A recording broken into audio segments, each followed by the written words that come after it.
បេះដូងឪពុកម្ដាយពីការកាយតែមិនពីការចិត្តដើម្បីអនាគតកូនៗទេសនាវីដេអូដ៏គួរឲ្យកោតសរសើររបស់ប្តីប្រពន្ធពីការភ្នែកមួយគូដែលកំពុងប្រឈមមុខនឹងបញ្ហាសេដ្ឋកិច្ចប៉ុន្តែបដិញ្ញាចិត្តយ៉ាងមុតមមបំផុតក្នុងការផ្ដល់ការអប់រំល្អបំផុតសម្រាប់កូនៗរបស់ពួកគាត់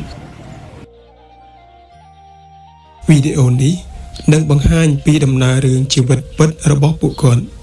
និងសេចក្តីសង្ឃឹមដ៏ធំធេងដែលពួកគាត់មានចំពោះកូនៗរបស់ពួកគាត់ខ្ញុំបានម៉ាសាបន្តិចទៅបានលក់ដូរបន្តិចបើរឿងមួយថ្ងៃ100រមឃើញវាសឹងថាបានមួយថ្ងៃ10000 20000ច្រើនណាស់បើម៉ាសាខែនេះអត់nhiềuខ្ញុំចំណាយលើកូនរៀនមានអាប្រចាំថ្ងៃមានប្រចាំខែហើយហូបញ៉ាំខ្លួនឯងហើយស្រែកចិត្តជួលស្រែកទឹកស្រែកភ្លើងអត់ទៀតពាក្យខាងខ្លួនទេតែទឹកមកយើងសម្រាប់សម្រាប់គាត់ទៅដាក់នេះយកដាក់មកយកនេះទៅខ្ញុំចង់ឲ្យកូនខ្ញុំរៀនចប់មិនថានៃសម័យរបស់ខ្ញុំរហូតដល់សកលចង់ឲ្យគាត់មានការងារធ្វើចង់ឲ្យគាត់មានការងារការចិញ្ចឹមរស់នៅដោយខ្លួនឯងចាំណាថាអុកហើយមានឪពុកម្ដាយជួយក៏ឪពុកម្ដាយអត់មានលទ្ធភាពទៅជួយកូនមានតែប្រើចំណេះសម្រាប់ខ្លួនថ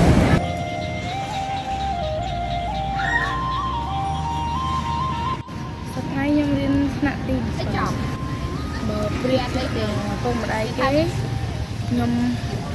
មានអារម្មណ៍ថាអាណិតគាត់ដោយសារតែម៉ាក់ប៉ាខ្ញុំពិការភ្នែកហើយម៉ាក់ប៉ាគេ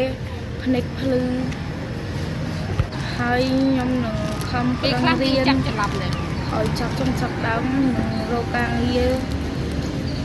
ជួយគាត់វិញចំបែបបាយគាត់រហូតដល់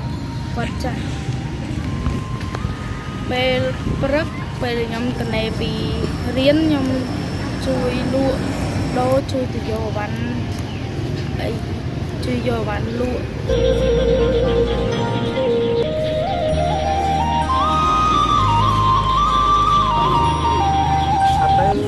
ចំពោះកូនខ្ញុំនៅជំរុញគាត់ឲ្យគាត់ខំរៀនដូចការពីមុនចឹងបង